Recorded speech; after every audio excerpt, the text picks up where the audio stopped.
Lucas 7. Antes de entrar, nós vamos decorrer de 1 ao 10, a gente vai correr ao longo da pregação.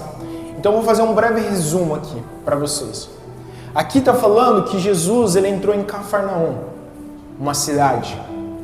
E chegando ali, chegou os anciões que pertenciam a um sistema de Roma. Chegou ali esses anciões que pertenciam à autoridade de um centurião. E esses anciões chegou diante de Jesus e falou assim: Jesus, vem até um servo do centurião que ele está doente e ele está próximo a morrer. Se o Senhor ir até ele, nós cremos que ele vai ser curado.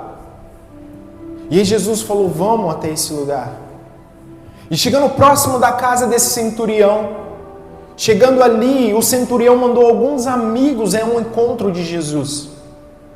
E nesse encontro de Jesus ali, os amigos do centurião falam assim: mestre, nós não somos dignos de receber o Senhor em nossa casa. Isso é uma palavra que o centurião pediu para os seus amigos ali falar para Jesus, que ele não era digno de receber aquele Jesus na sua casa. E ele começa a falar, então, esses amigos passando para Jesus aquilo que o centurião passou para os amigos falarem para Jesus. E ali então ele começa a falar: eu como centurião, não o centurião que estava falando, mas os amigos falando assim: eu como centurião não posso receber você em casa porque eu sou indigno. Mas eu tendo comandos, pessoas de exército que eu comando, legiões que eu comando, eu sei que se eu mandar alguém falar alguma coisa, se eu mandar alguém executar alguma coisa, ali eles vão executar, pela autoridade que eu tenho sobre a vida deles. Então, pela autoridade que o Senhor tem, eu sei que se o Senhor lançar uma palavra para o meu servo, ele vai ser curado. E a Bíblia fala então que Jesus se retirou daquele lugar, voltando em meio à multidão, e ele começa a declarar que ele não achou ninguém igual a esse centurião. Ele não achou ninguém por onde ele passou com essa fé que aquele centurião tinha. E a Bíblia então relata que esses amigos, as pessoas, quando eles chegaram na casa do centurião, aquele servo estava curado. Aquele servo que estava doente, já não estava mais doente. A Bíblia fala que ele estava moribundo, a palavra ela vem quase morte. Ou seja, ele estava ali morrendo. E quando então os amigos chegou ali na casa, ele estava curado. Esse é o resumo de 1 a 7.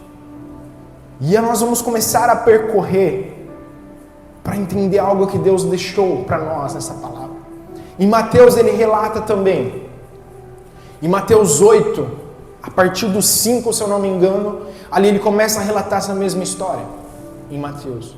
Só que se você começar a ler Mateus, você vai achar que talvez esteja um pouco distorcido, alguma coisa está errada, mas não.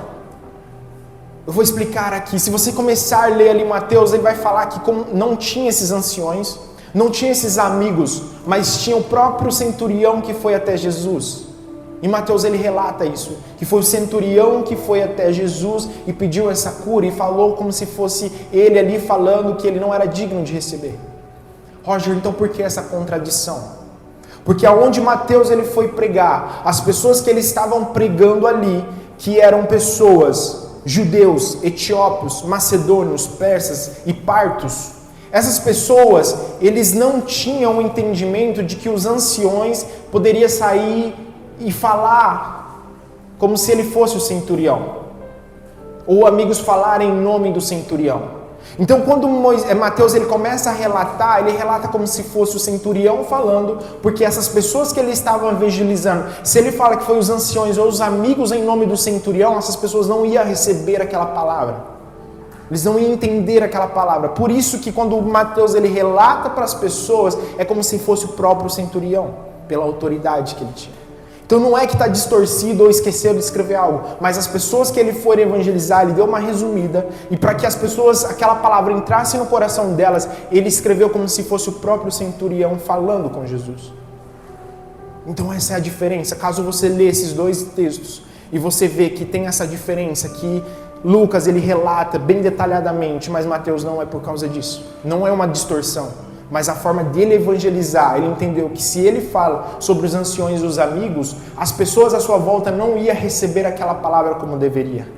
Então por isso que tem essa diferença. Amém? Então caso você leia, não é que está errado, é essa a diferença. Então vamos lá, vamos falar então um pouco sobre essa cidade, Cafarnaum. Por que, Roger, a gente vai falar sobre a cidade? Por que, Roger, a gente vai dar detalhes sobre esse texto? Para que você comece a entender e abrir a sua visão do que realmente estava acontecendo naquele lugar. Cafarnaum foi uma cidade que ficou marcada pelos feitos de Jesus. Nessa cidade, Cristo ali, ele começou o seu ministério ensinando e realizando milagres em Cafarnaum. Foi ali que tudo começou. Cafarnaum pertencia a uma região chamada Galileia, que era dos galileus ali. Era uma cidade desenvolvida, comercial, chegando a ter pontos de cobrança de impostos. Era uma cidade onde tinha muitas pessoas e movimentações, muitos comércios, pessoas que vinham de vários lugares.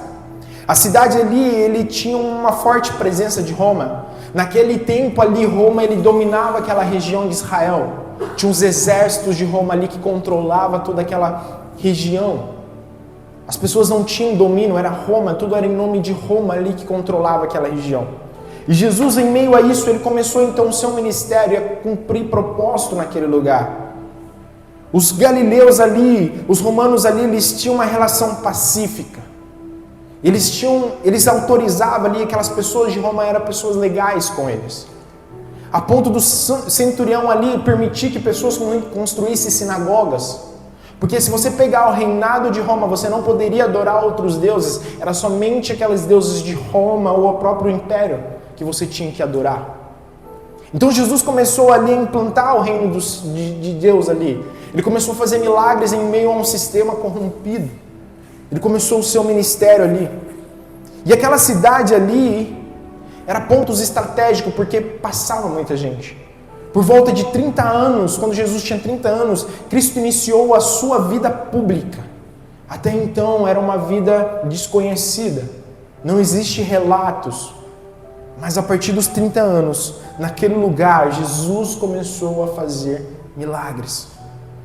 E depois de ele ter sido rejeitado ali em Nazaré, ele foi para Cafarnaum. E ali então Jesus começou a morar ali, começou a fazer vários milagres. E isso, apesar de toda essa estrutura da cidade, Jesus ela fixou ali em Cafarnaum para que cumprisse algo que tinha profetizado em Isaías. Isaías profetizou sobre Jesus estar ali em Cafarnaum. E Jesus, vários momentos da Bíblia, ele vem fazer e cumprir coisas que você olha e passa, por que Jesus fez isso? Por que Jesus morou ali? Por que Jesus passou por ali? Para cumprir várias coisas que havia profetizado no Antigo Testamento. E por ele morar ali em Cafarnaum, foi profetizado por Isaías que Cristo realizou muitas maravilhas em Cafarnaum e ao redor da cidade. Já tinha sido profetizado que ali ia ser um celeiro de bênçãos. Alguns dos milagres que Jesus começou a cumprir ali. Essa foi a primeira cura do centurião. Depois Jesus, ele curou a sogra de Pedro. Muitos falam que Pedro recusou Jesus 3 vezes porque curou a sogra, mas eu não sei disso, né? Tem que pensar muito, se foi por causa disso mesmo ou não. Mas muitos falam, né? Vai saber, né? Tô brincando, minha sogra é bênção, né, gente? Depois, mais pra frente, a cura de um homem endemoniado na sinagoga. Jesus curou doentes, vários relatos de doentes. Cura do paralítico que foi trazido do telhado. O filho de um homem nobre. E vários outros milagres Jesus começou a cumprir ali. O chamado de Mateus foi ali aos redores, na vizinhança. O chamado dos discípulos ali, a maioria foi naquela região. A moeda que Jesus mandou um dos seus discípulos ir pescar, um peixe tinha uma moeda para pagar impostos. Então pague os seus impostos, por favor, gente. Jesus deu esse exemplo. E vários outros milagres Deus vem cumprindo ali, naquela cidade. Só que aquela cidade ali era uma cidade corrompida, era uma cidade que os romanos dominavam.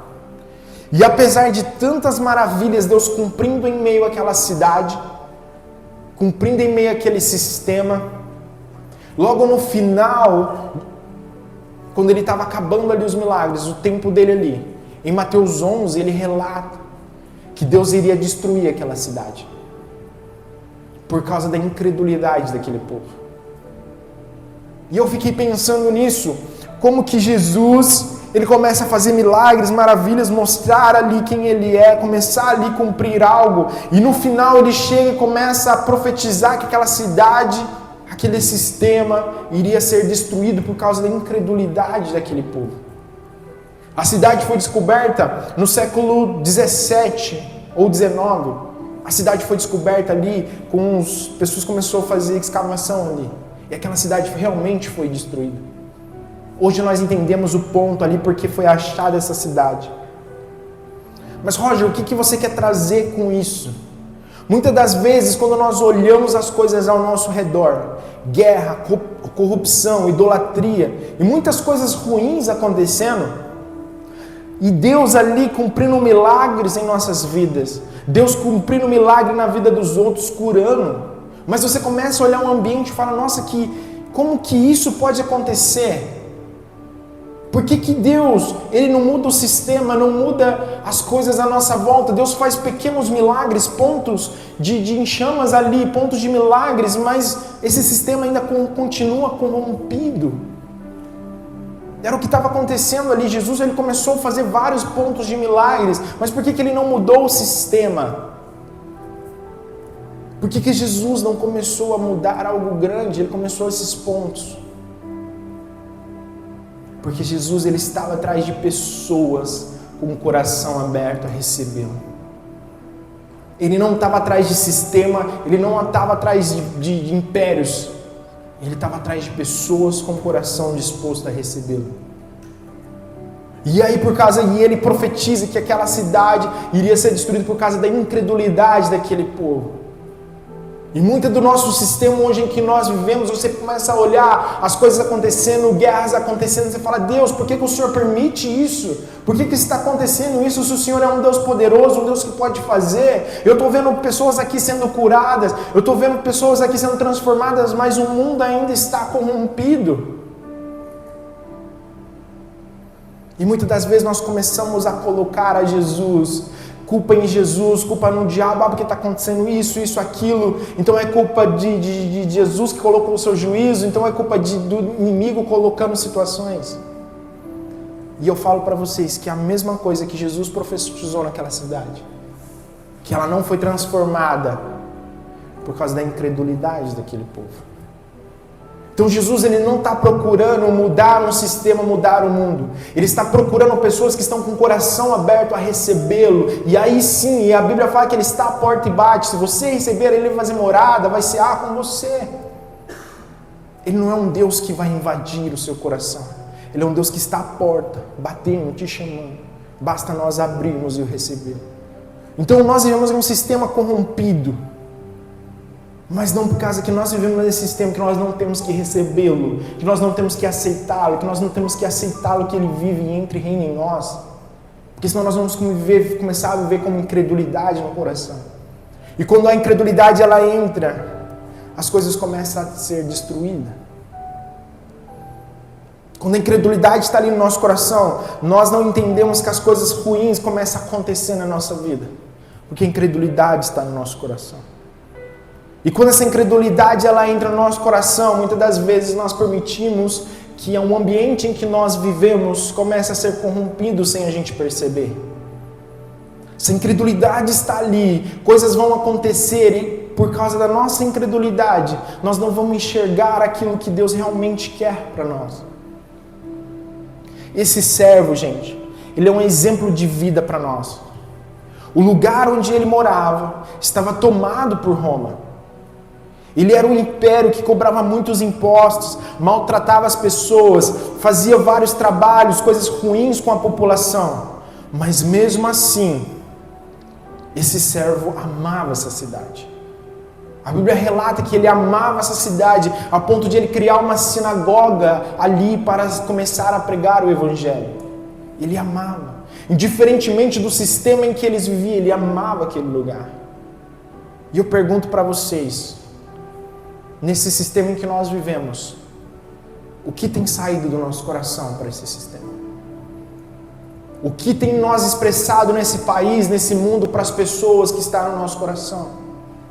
Esse servo era muito ali, imagine ele sendo um servo de um centurião, ele está num sistema ali, imagine você ali na faixa de Gaza, com aqueles terroristas, aquelas pessoas ali, maltratando as pessoas, batendo nas pessoas, vivendo aquele sistema, e um servo ali naquele meio ali, amava aquele lugar, e a ponto de ele abrir uma sinagoga ali. E nós aqui, em meio a esse sistema que nós vivemos, muitas das vezes o nosso coração está incrédulo. Ah, porque eu trabalho tanto, porque eu não tenho tempo. Ah, esse país é assim, assim, assado. Nós precisamos amar o lugar em que nós estamos pisando. Quando nós começamos a amar esse lugar, as pessoas talvez ímpios, os japoneses, qualquer outra pessoa, elas vão fazer de tudo para te abençoar, para estar com você. Mas a partir do momento que você começa a maldizer aonde você está, as coisas ruins, a incredulidade e a destruição começa a vir porque você está profetizando algo ruim. Isso gera algo psicológico também. Quando você não está bem em algum lugar, você começa a colocar empecilhos naquele lugar, então as situações começam a piorar. Porque nós colocamos isso no nosso coração. E esse servo, ele amava muito o lugar em que ele vivia. Nós precisamos amar o lugar onde nós estamos pisando. Vamos falar um pouco sobre o centurião. O que era, quem era esse cara? O que ele fazia? O centurião, para quem não sabe, ele comandava entre 80 a 100 legionários. Ele comandava exércitos. Ele estava no exército de Roma. Ele era das hierarquias mais altas que existia em Roma. Se eu não me engano, é a 5ª ou a 6ª hierarquia mais alta que havia em Roma. Ele comandava todo o exército. Ele ia para viagem conquistar lugares, ia para lugar conquistar cidades, e ali então estabelecer o reino de Roma. E ele fazia de tudo para conquistar e cada vez mais crescer a sua legião. E ali onde ele estava vivendo ali, em Cafarnaum, foi uma cidade onde eles conquistaram.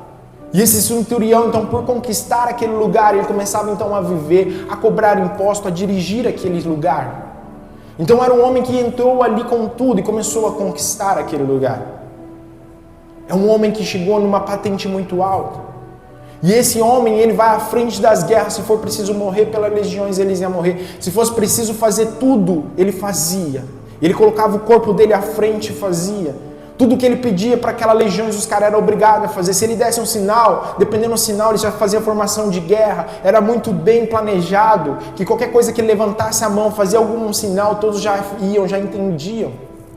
Era um homem que coordenava muitas pessoas. E ele ali coordenou aquela guerra ali em Cafarnaum, então eles conquistaram aquele lugar. E ele começou a viver ali.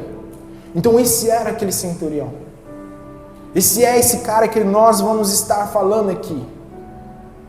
Sobre a vida desse cara, o que ele fez com esse servo. Agora você pensa, um cara de alto patente, ele preocupado com um simples servo. Quando eles iam em guerra, Roma sabia onde eles estavam indo. E quando eles perdiam milhares de pessoas, Roma então mandava a mesma quantidade que morreu. Eles não precisavam se preocupar com pessoas que morriam, porque Roma sempre estava reabastecendo pessoas. Mas esse centurião ficou preocupado com aquele servo. Ficou preocupado com aquele rapaz que estava a ponto de morrer.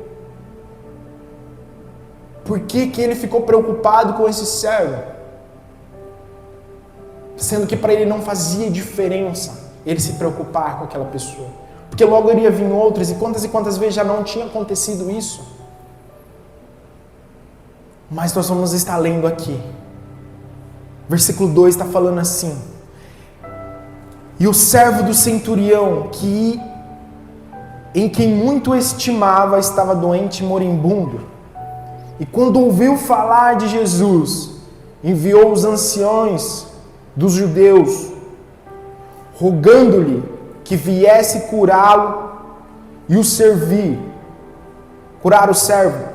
E vendo eles junto com Jesus, rogaram-lhe muito, dizendo que o servo é digno de que conceda a cura, porque ama muito a nação, e ele mesmo edificou a sinagoga. Olha só o porquê que o centurião queria que aquele servo fosse curado. Porque ele amava muito aquela nação e construiu até uma sinagoga. Quem que foi até Jesus? Aqui fala que foi os anciões dos judeus que foi. O centurião, então, por ele ter autoridade sobre aquele lugar, ele mandava os cabeças da sinagoga, aí então, até Jesus, e pedir para que Jesus viesse até o centurião pedir a cura daquele servo. Olha que ponto, ele se rebaixar para pedir ajuda para um judeu, um romano, pedir ajuda para um judeu. Gente, naquele tempo, quem que tinha que pedir ajuda era o contrário. Ele teve que se humilhar ali para os judeus e pedir ajuda para os judeus. Ele estava se rebaixando por causa de um homem que amava a nação. E muitas das vezes, o que acontece com a gente? Nós não amamos o lugar onde nós pisamos. Nós não amamos o serviço em que nós temos, o lugar onde Deus está colocando. E nós só sai palavras ruins. Gente, esse servo amava tanto aquele lugar que ele usou o cara que comandava a cidade para abençoar a vida dele. Aquele centurião não era convertido, aquele centurião não conhecia Jesus. A Bíblia fala que ele ouviu falar de Jesus. O lugar onde nós vamos estar pisando, muitas das vezes Deus vai levantar ímpios para estar te ajudando. Muitas vezes Deus vai levantar ímpios para estar te abençoando e você não está entendendo por quê? Porque você não está amando o lugar onde você está pisando. Eu falo que onde eu estou trabalhando hoje é um lugar que Deus abriu as portas. É um lugar assim que eu gosto muito dessa nação, gente. Por mais que as coisas aconteçam, o tempo aconteça, eu amo muito essa nação. E quando eu comecei a orar pedindo algo para Deus, Deus me trouxe um japonês, um chateau hoje, que ele é meu chateau. Cara, ele é muito bonzinho comigo.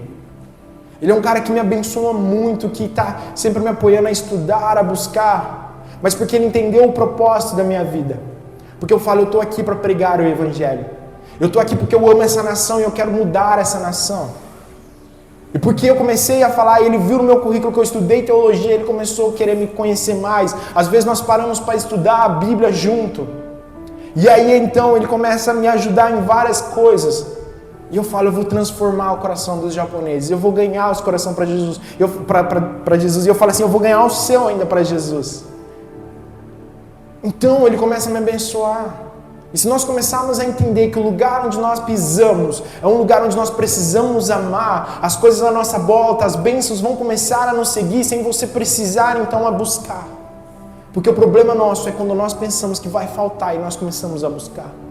O problema nosso é quando nós queremos desejar algo e começamos a buscar. Mas muitas das vezes Deus vai usar pessoas improváveis, pessoas que nós nem pensamos a estar do nosso lado. E nós precisamos então entender isso, que nós precisamos amar o lugar onde nós estamos. E não só amar, ele implantou uma sinagoga, ele começou a implantar ali o reino de Deus. Não só amar o lugar onde você está, mas nós precisamos então implantar o reino de Deus. Será que as pessoas olham à nossa volta, o que elas verem em nós? Qual o testemunho que nós temos passado? Qual é a atitude que nós temos feito? E Deus começa a usar.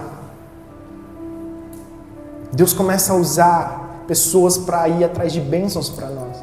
Como esse servo, centurião foi atrás da bênção, da cura. Esse servo, versículo 5, porque ama a nação e ele mesmo edificou uma sinagoga.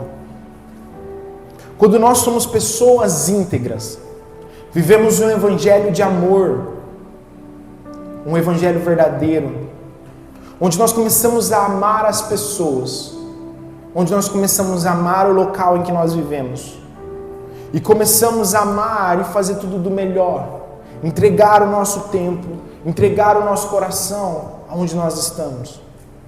Deus então ele vai levantar essas pessoas, Deus vai levantar situações, Deus vai levar pessoas que menos nós imaginamos. a estar nos ajudando. E aí então fala que Jesus, então, por os judeus, os anciões chegou e pediu para Jesus até o céu. E aí Jesus falou, e foi com eles. Versículo 6 está falando assim, e foi com eles.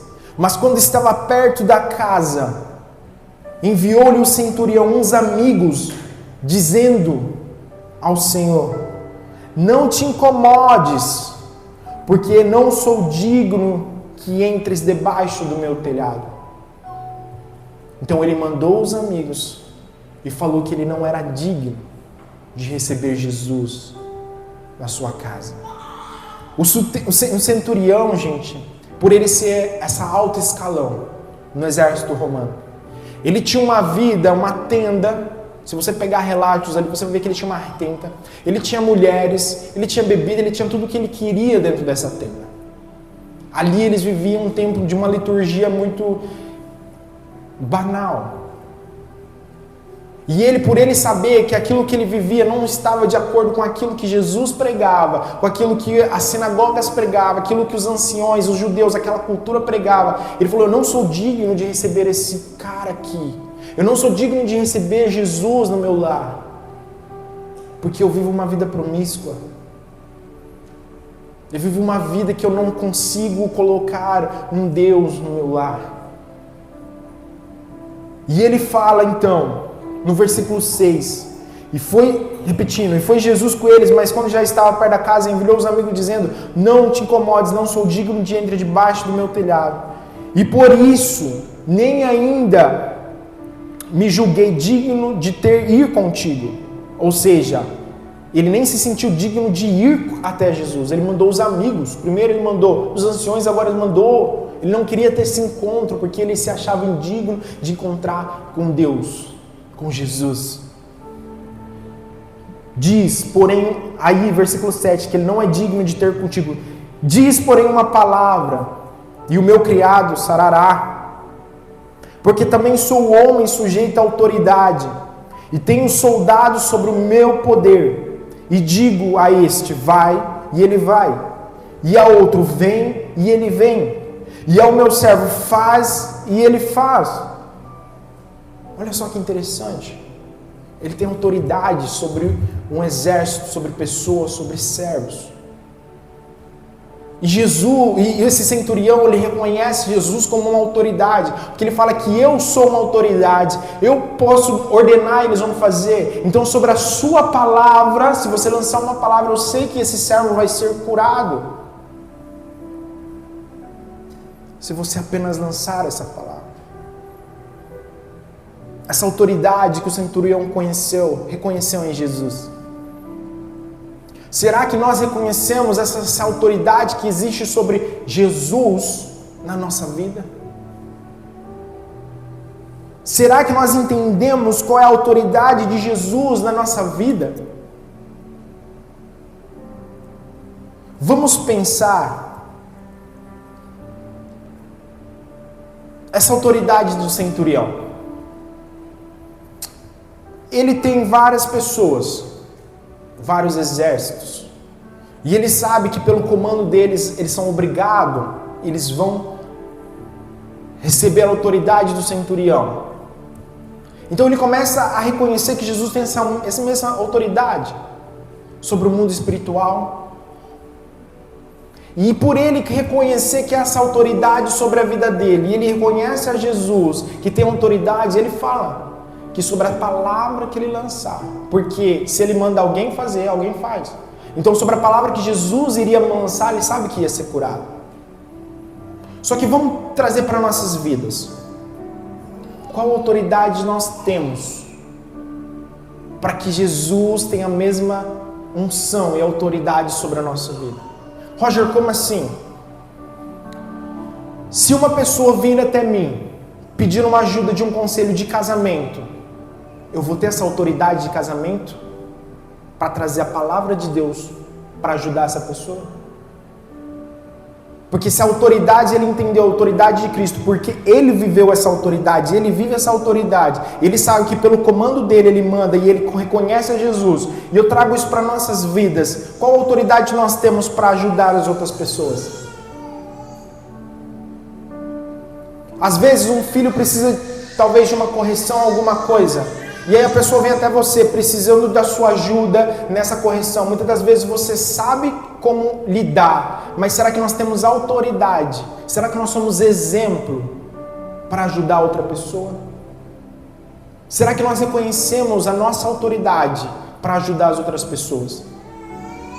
Vida financeira, às vezes a pessoa está com dificuldade e ela vai até você querendo algum conselho, alguma coisa. Será que você é exemplo para dar essa ajuda para as pessoas? Porque o que acontece? As pessoas hoje falam mais do que vivem. As pessoas querem mostrar algo que não vive. As pessoas querem mostrar dentro dela que ela pode aconselhar, que ela pode orar, que ela pode fazer isso, mas no seu lar, na sua casa, você não tem autoridade porque você não vive aquilo que você prega. E aí, por nós não temos essa autoridade, mas as pessoas olham para nós achando que nós temos autoridade. Quando você faz alguma coisa que você não tem autoridade, você está implantando uma sementinha ruim no coração dela. Por quê? Porque quando ela vê que aquilo que você prega e não vive, o evangelho que você plantou no coração dela vai ser uma semente morta e perigoso matar a pessoa. Pessoas vão ver o exemplo de quem você é. E se você fala muito e não vive aquilo, quando ela vê quem você realmente é, ela fala, para que eu quero esse evangelho? Para que eu quero viver isso se dentro da igreja tem muitos caloteiros? Por que isso? Por que aquilo? Porque nós falamos demais e não vivemos aquilo que nós pregamos. Então o centurião ele reconheceu essa autoridade e falou para Jesus que a mesma autoridade estava sobre ele. Então eu te pergunto, será que nós temos autoridade? E qual autoridade nós temos para ajudar as outras pessoas? Para abençoar as outras pessoas? Porque você ali, hoje nós somos essa figura, cristãos, pequenos cristos. Nós somos essa figura que nós estamos levando o nome de Jesus, nós temos autoridade. Só que como que eu vou orar para uma pessoa ser curada em alguma área, se a minha casa não está curada? E aí a pessoa enxergar isso, que minha casa precisa de ajuda, mas eu estou profetizando algo que nem eu mesmo consigo, que evangelho eu estou passando para a pessoa? Não que Deus não vai te usar, não que Deus não vai permitir que isso aconteça, vai. Deus vai permitir situações que você vai precisar ajudar, que você vai precisar, amém. Mas primeiro comece a corrigir a sua casa. Comece a corrigir a sua vida, viver um verdadeiro evangelho. E aí então Deus vai te levar a lugares altos. Porque até hoje, quanto tempo nós temos de cristão e Deus ainda não te levou em um patamar que você era para você estar? Porque muitas das vezes, aquilo que nós precisamos ser exemplo, aquilo que é o nosso coração, a autoridade que está sobre a nossa vida, nós não estamos tendo controle sobre essa autoridade. Nós não estamos tendo esse controle onde que Deus vai nos usar, porque nós não estamos conseguindo nem mesmo ter o autocontrole de nós mesmos. E aí nós ficamos empatados, nós não vamos para frente, apenas viemos, adoramos a Deus, mas nós não estamos crescendo. Precisamos trazer de volta a autoridade que existe sobre as nossas vidas. Porque nós respondemos hoje em nome de Jesus. E se nós respondemos hoje em nome de Jesus, nós precisamos ter autoridade para falar em nome de Jesus. Amém? O versículo 7 está falando assim: e por isso, ainda me julguei, digno de não ir ter, e diz, porém, uma palavra, e o meu criado sarará. Porque também eu sou homem sujeito à autoridade, tenho um soldado sobre o meu poder. E digo, esse vai, e ele vai. E outro vem, e ele vem. E ao meu servo, faz isso, e ele faz. E ouvindo Jesus isto, maravilhou-se. E voltando-se, disse à multidão que o seguia: digo-vos, que nem ainda em Israel tenho achado tanta fé. E voltando para casa, os que foram enviados acharam são o servo enfermo. Jesus ele lançou uma palavra de cura aqui, gente. Jesus falou, vai para casa e ele vai estar curado. Jesus falou alguma coisa que o servo ia ser curado? Jesus não falou nada. O que Jesus fez? Ele se maravilhou, virou as costas e foi em direção à multidão. E chegando na multidão ele falou: não achei tanta fé como deste homem. E aí eles voltaram e ele estava curado. Jesus não lançou a palavra que ele iria ser curado. Jesus apenas maravilhou-se com a fé que esse homem tinha. Muitos de nós estamos esperando uma cura cair do céu, esperando um anjo vir até nós. Muitas das vezes nós queremos algo sobrenatural na nossa vida. Tudo isso pode acontecer, mas muitas das vezes a resposta não está aí. Muitas das vezes a sua resposta está na sua base de fé. Vários relatos bíblicos falam que vai, a tua fé te salvou. Vai, a tua fé te curou. E aí Jesus fala que a nossa fé ela é como, não é do tamanho, ela é como um grão de mostarda. Existe uma diferença, porque nas versões antigas fala do tamanho de uma mostarda, e aí você pode mover montanhas. No original está escrito como, existe uma diferença entre como e uma diferença do. Quando você fala que você tem uma fé do tamanho de uma semente e você pode mudar a montanha, nós entendemos no português que se eu tenho essa fé pequena eu posso mudar a montanha. Então se eu tenho autoridade, essa fezinha eu consigo mudar a montanha. Mas no original está escrito como. E qual é a diferença? Quando você implanta essa semente, como eu implanto? E ela vira uma árvore. A Bíblia fala que ela vira uma árvore, então que até as aves dos céus vêm fazer os seus ninhos. Ela vive numa das maiores hortaliças, ela vive uma árvore gigante. Ou seja, a nossa fé ela tem que ser plantada e construída a ponto das árvores, a ponto de crescer e as aves virem fazer o seu ninho. Então a fé ela é baseada no crescimento. Quando nós temos uma fé que vai crescendo, nós vamos ter mais autoridade. Então não é porque eu tenho uma fé do tamanho que eu vou ter uma autoridade de mover montanhas. E aí você se frustra porque você acha que porque você tem aquela fé você vai mover e as coisas não acontecem, e você começa a se frustrar. Mas quando você entende que a semente ela é como, e aí como é o que? Uma plantação, que você começa a exercer e começa a crescer. E aí a sua vida então você começa a ter várias autoridades. E quanto mais fé, quanto mais coisas acontecendo, mais autoridade nós vamos ter.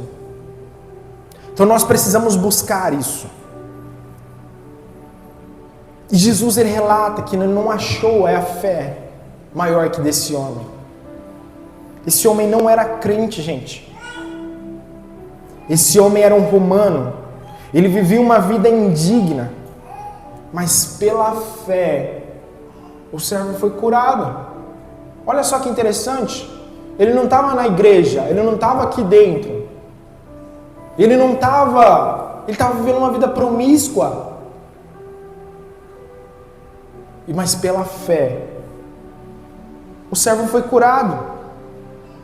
Existe algo que eu quero explicar para vocês aqui. Por quê? Por que aquele servo ele foi curado? Aquele homem não tinha Cristo. Aquele homem não recebeu a Jesus. Aquele homem estava vivendo uma vida promíscua no exército romano. E pela fé o servo foi curado. E Jesus reconheceu que não havia outro servo com essa fé. Por quê? Porque a fé é uma conexão com o mundo espiritual. Você começa a acessar benefícios através da fé. Eu conheço vários relatos de pessoas que foram curados, que elas não são crentes. Muitos não conhecem a Bíblia. Mas pela fé, ela pediu para Deus e foi curada. A minha avó era uma pessoa aquela católica bem roxa. E ela orava a Deus. E tudo que ela orava acontecia. Porque quando você acessa a fé em Deus, em Jesus Cristo, existe uma autoridade espiritual sobre a sua vida. Existe uma autoridade aqui na terra, quando você acessa, e aqui está um exemplo de quando você tem fé, as coisas podem acontecer. Mas qual é a diferença então? Quando a pessoa ela tem fé, ela ora para Deus e Deus faz, e a pessoa que, da forma que ele vivia. Qual é a diferença? Existe uma diferença entre que você começa a acessar o mundo espiritual através da sua fé. Você começa a ter benefícios porque você acessou o mundo espiritual. Mas se você não receber a Jesus no seu lar como ele não recebeu, nós só vamos ter acesso a benefícios e não ao reino de Deus, porque nós não trazemos Jesus. Nós só vamos chegar ao Pai através de Jesus. O caminho para o Pai é Jesus. Mas nós vamos ter dons, nós vamos ter talentos, nós vamos ter fé, a gente vai acessar benefícios espirituais. Mas o que comanda não é os benefícios. O que nós vivemos não é aquilo que Deus pode dar, não é aquilo que a nossa fé transforma. O real sentido de nós vivermos o que nós vivemos é entender que nós trazemos Jesus para o nosso lar, para o nosso coração. Nós somos transformados e nós vamos em rumo em direção ao reino de Deus. Pessoas aqui vêm atrás de benefícios. Pessoas vêm atrás de prosperidade. A fé, ela pode gerar isso. Só que não está gerando a salvação. Não está gerando a transformação. Só estamos acessando os benefícios do que é aquilo que a fé pode dar. E quando nós começamos a acessar apenas os benefícios do que a fé pode dar, quando vem o dia mal, quando vem as coisas ruins, quando vem provações, coisas, o que a gente faz? A gente não tem o reino de Deus, nós não temos a presença, nós não trouxemos a presença de Deus e nós caímos. Se nós não entendemos que a fé e Jesus nós precisamos caminhar junto, trazer Ele para morar com a gente, nós só vamos atrás de benefícios. Esse centurião não chegou nem a ir conversar com Jesus. Ele não trouxe Jesus para debaixo do seu lar. Então o que eu falo para vocês nessa manhã é para a gente buscar a presença de Deus, trazer Ele e não ir atrás de benefícios. Não usar a nossa fé, os nossos dons atrás de benefícios. Pessoas hoje vão nas igrejas, elas cobram. Pessoas elas vão fazer algum tipo de evento, elas cobram. Isso são benefícios que elas estão indo na igreja. Pessoas estão indo atrás de cura, de libertação. Isso é bom, é importante. Deus usava esse meio de benefícios para atrair a multidão. E ali Ele pregava o Evangelho. Só que muitos de nós apenas focamos nas bênçãos. Focamos naquilo que a fé ela pode dar, não naquilo que nós precisamos entregar. E se nós não entendermos que nós precisamos vir aqui entregar e não receber, nós começamos a viver um evangelho de benefícios, de buscas. Deus ele quer um coração, uma casa, para Ele estar ali, para o Espírito Santo habitar. Hoje nós somos templos, nós não precisamos ir mais fazer sacrifícios, mas nós precisamos colocar Ele e deixar que Ele entrar. E muitos dos nossos pecados, muitos daquilo de como nós vivemos, nós não estamos enxergando. Existe orgulhos dentro do nosso coração, existe a atitude da nossa vida. Pessoas que querem mostrar algo que não são, querem encobrir algo que realmente não são, vivendo um evangelho de fachada. E isso é perigoso, porque isso só vai querer gerar benefícios. Nós precisamos entregar, viver o evangelho de sacrifício. E essa história aqui falou muito forte comigo, porque eu fiquei imaginando como que um homem, pela fé, ele conseguiu curar o seu servo. E ainda Jesus relata que não achou outra maior fé que essa. É que eu não quero estender, mas esse centurião, Para ele chegar no estado em que ele chegou, ele passou vários processos, ele não teve contato com o Evangelho. Ele não teve contato com sinagogas. O exército romano, para chegar no centurião, ele começa desde criança aprendendo a guerrear. E como gerou essa fé? E a Bíblia fala que ele apenas ouviu falar que existia um homem que podia curar. E pela fé. E aí eu fiquei imaginando isso. Falei, Deus, como que um homem que não tem esse coração, ele gera tanta fé? Ele gera então essa autoridade, ele entende essa autoridade espiritual, a ponto de ele orar de longe, pedir oração de longe e a pessoa ser curada. Como isso, Jesus? Isso ficou na minha mente. Eu fiquei, cara, como isso? E aí Jesus falou no meu coração. Ele pediu com tanta fé em meu nome, que eu não pude resistir. Só que ele não me levou na casa dele. E é essa palavra que veio. Muitas das vezes nós queremos acessar coisas, mas nós não trazemos Jesus para dentro de nós. Muitas das vezes nós desejamos coisas, mas nós não trazemos Jesus para dentro de nós. Ou nós trazemos Jesus até uma certa área da nossa vida. Tem algo que eu sempre bato na tecla sobre a formação do nosso corpo. Corpo, alma e espírito. Nós aqui estamos sendo alimentados espiritualmente falando. Mas o cuidado do corpo e o cuidado da alma. Essa transformação de vida não tem a ver só com o mundo espiritual. Nós temos que ser transformado corpo, alma e espírito. E nós só estamos querendo benefícios espirituais. E às vezes nós precisamos cuidar do nosso corpo, fazer um regime, qualquer outra coisa para cuidar do nosso corpo. A promessa é que a gente vive até 120 anos, mas por não ter esse cuidado nós estamos indo antes. O espiritual, a alma, existe traumas, coisas dentro do nosso coração que precisa deixar que Deus entre e seja transformado. Atitude, forma de falar, forma de pensar, tudo isso foi gerado do externo e não do interno. E que isso precisa sair para fora e ser transformado. Pessoas que muitas das vezes não entendem a sua atitude. Tem pessoas que têm atitude que quer mostrar algo, que quer se achar, que quer mostrar que Deus talvez está usando ela. Tem pessoas que talvez gosta de fazer alguma coisa para receber elogios.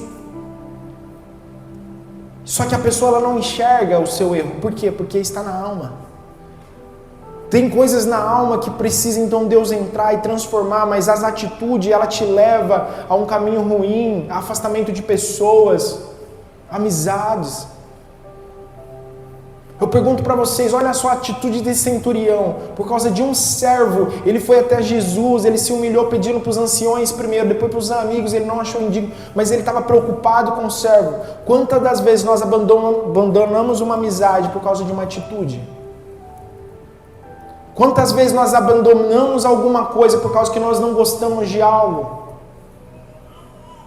Quantas das vezes nós não lutamos por pessoas porque ela não é do jeito que nós gostamos? Quantas das vezes nós olhamos para uma pessoa e ela não bate com as ideias e nós não lutamos? E esse homem foi preocupado com um servo. Será que nós nos preocupamos com as pessoas? Será que nós estamos preocupados com os nossos cônjuges, com os nossos filhos? O que nós temos acessado? Os benefícios da fé, ou nós temos acessado a companhia de Jesus? O que é melhor para você? Benefícios da fé ou a caminhada com Cristo? Porque o benefício da fé você vai receber. O benefício de caminhar com Cristo você vai ter que entregar. O jovem rico chegou para Deus, olha, eu tenho feito tudo. Ele cumpriu os mandamentos, ele fazia tudo. E o que Jesus fala? Vende os seus bens, dois provas, vem e me siga. Para seguir a Jesus, muita coisa vai ter que ser deixada para trás. Muitos benefícios daquilo que gerou nossa vida nessa caminhada nós vamos ter que deixar para trás. Só que esses benefícios nós não queremos abrir mão para caminhar com Jesus. Porque esse centurião sabia que se Jesus entrasse ali, alguma coisa ia acontecer. E ele não quis receber, ele não quis encontrar.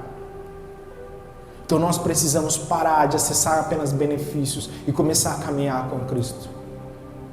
Ter atitudes que realmente as pessoas, a autoridade, que as pessoas vão olhar para você. Eu sei que você tem autoridade que pode orar através da sua vida. Eu estou vendo Deus te usar. Ore por mim. Eu sei que a sua vida tem autoridade de cura. Eu sei que a sua autoridade tem várias autoridades sobre a sua vida. Benefícios que eu sei que através da sua vida, essa autoridade que Deus te deu, você pode usar em mim. Mas por nós não estarmos vivendo algo, buscando algo, essa autoridade que era para estar em nós, está morta em nós. E aí muitas das vezes a gente quer cumprir algo, mas sem autoridade. E as coisas não acontecem porque nós estamos sem autoridade. Então o que eu quero falar para vocês? Precisamos a cada dia buscar uma transformação de corpo, de alma, de espírito. A cada dia nós precisamos buscar qual é a autoridade, o chamado, os dons que Deus tem para você. Para a gente usufruir na presença de Deus e através de nós, em pessoas. Precisamos buscar autoridade no nosso lar, com relacionamento, com filhos, educação, formas de falar, forma de pensar, expressões. Tudo isso gera autoridade. Logo no começo da minha caminhada, eu era uma pessoa muito explosiva, assim, ainda sou um pouco, mas...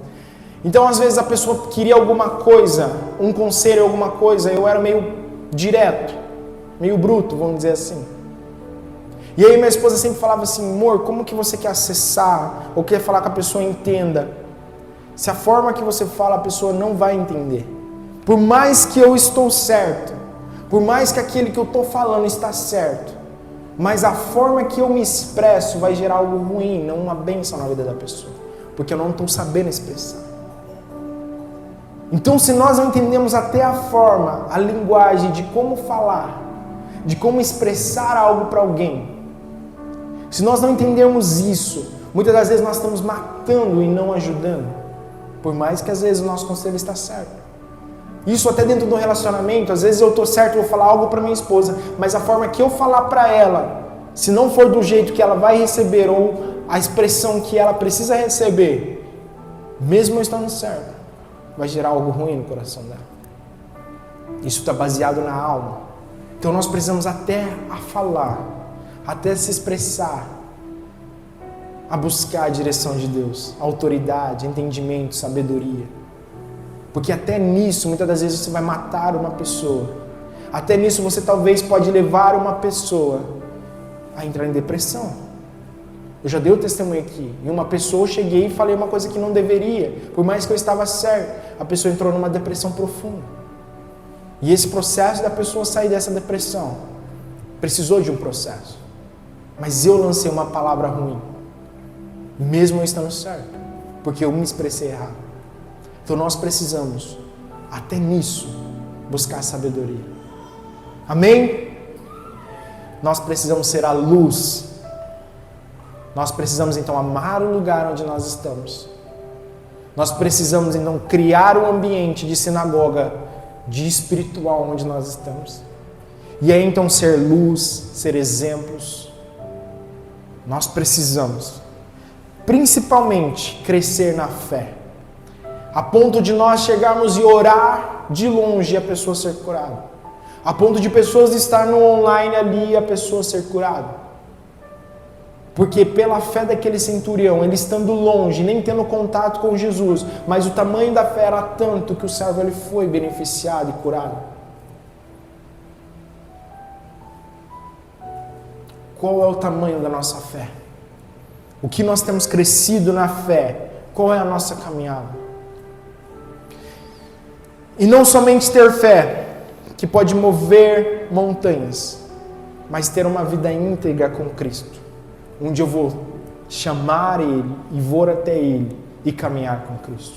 Não basta só a fé, não basta ter uma fé gigante e chegar lá no fim e perder a salvação.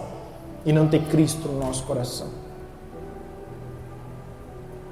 Amém? É uma palavra dura, é uma palavra que fala muito aos nossos corações, mas que nós possamos não viver como esse centurião de não trazer Jesus, nós possamos ter essa fé, mas mais que a fé, ter uma vida íntegra com Cristo, caminhada com Cristo, levar Ele para o seu lar, levar Ele para a sua casa, para os seus filhos, para o seu trabalho, e amar essa nação, amar o lugar onde nós pisamos. Amém?